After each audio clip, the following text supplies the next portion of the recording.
বাজার থেকে যখন একটু বড় সাইজের ট্যাংরা মাছ আনা হয়, এই রেসিপিটি করতে আমি ভুল করি না। এইভাবে ট্যাংরা মাছ রান্না করলে এর স্বাদটা একদমই অন্যরকম হয়, খেতেও বেশ মজাদার লাগে। আপনারাও বাসায় এভাবে ট্যাংরা মাছ ট্রাই করে দেখতে পারেন। তো ট্যাংরা মাছের এই রেসিপিটি করার জন্য আমি এখানে বড় সাইজের বেশ কয়েকটা ট্যাংরা মাছ নিয়েছি। মাছগুলোকে পরিষ্কার করে ভালো মতো করে ধুয়ে নিয়েছি। এরপর এর মধ্যে সামান্য একটু লবণ, হলুদের গুঁড়ো আর দিয়ে নেব অল্প করে একটু সরিষার তেল।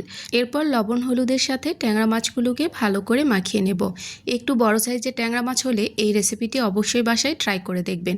তবে ছোট সাইজের ট্যাংরা মাছ হলেও এটা রান্না করা যাবে, বড় সাইজের হলে এটা একটু বেশি ভালো হয়। তো আমি প্রথমে চুলার মধ্যে একটি প্যান বসিয়ে নিয়েছি, এর মধ্যে বেশ কিছুটা তেল দিয়ে নিয়েছি। আপনারা চাইলে এখানে পুরো রান্নাটাই সরিষার তেল দিয়েই করে নিতে পারেন। এখন মাছগুলোকে এই গরম তেলের মধ্যে ভেজে নেব। এরপর ঢাকনা দিয়ে নিয়েছি যাতে তেলগুলো ছিটে না আসে। চুলার জালটাকে মিডিয়াম করে মাছগুলোকে এরপর উল্টিয়ে নেব। তো এক পাশ ভাজা হয়ে গেছে, অপর পাশও উল্টিয়ে পাল্টিয়ে ভেজে নিয়েছি। এখন মাছগুলোকে উঠিয়ে নিচ্ছি। সব মাছগুলো ভেজে নিয়েছি। এখন এর মধ্যে দুটো সাদা এলাচ দিয়ে নিয়েছি তেলের মধ্যে। তো 1 মিনিটের মতো তেলের সাথে এই এলাচটাকে ভেজে নিয়ে এর মধ্যে দিয়ে নিচ্ছি পেঁয়াজ বাটা প্রায় হাফ কাপের মতো, আর দিয়ে নিচ্ছি আদা রসুন বাটা।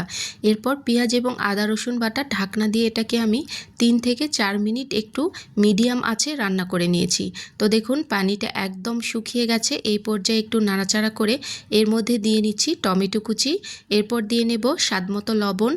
এরপর দিয়ে নিচ্ছি হলুদের গুঁড়ো হাফ টেবিল চামচ পরিমাণ, আর দিয়ে নেব লাল মরিচের গুঁড়ো। আর লাল মরিচের গুঁড়োর পরিমাণটা একটু বেশি করে নিয়েছি। এরপর দিয়ে নিচ্ছি ধনে গুঁড়ো। তো সব মশলাগুলো দিয়ে আরও কিছুক্ষণ আমি এগুলোকে কষিয়ে নেব, যতক্ষণ না টমেটোটা গলে যায়। তো ভালো মতো করে মশলাটাকে কষিয়ে নিয়েছি। তো দেখুন উপর থেকে তেল উঠে এসেছে আর মশলাগুলো একদম কষানো হয়ে গেছে। এই পর্যায়ে দিয়ে নিচ্ছি কিছুটা হালকা কুসুম গরম পানি। এখন আমি মাছগুলোকে এর মধ্যে ছেড়ে দেব। ভাজা মাছগুলো যেহেতু আগে থেকে একটু কড়া করে ভাজা ছিল, মাছগুলো এখন রান্না হতে খুব একটা বেশি সময় লাগবে না। এবার চুলা জালটাকে হাই হিটে করে একদম খড়ি ধরে 5 মিনিট রান্না করে নেব। উপর থেকে কয়েকটা কাঁচামরিচ কুচি করে দিয়েছি। তো দেখুন ট্যাংরা মাছের ঝোল একদমই রেডি। এইভাবে একবার ট্যাংরা মাছের ঝোল রান্না করে দেখবেন, খেতে কতটা দুর্দান্ত হয়।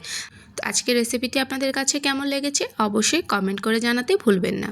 আর যদি ভালো লেগে থাকে অবশ্যই টাইমলাইনে শেয়ার করে রেখে দিতে পারেন। এভাবে একবার বাসায় ট্রাই করে দেখবেন। যদি ভালো লেগে থাকে এই পর্যন্তই। আল্লাহ হাফেজ, আসসালামু আলাইকুম।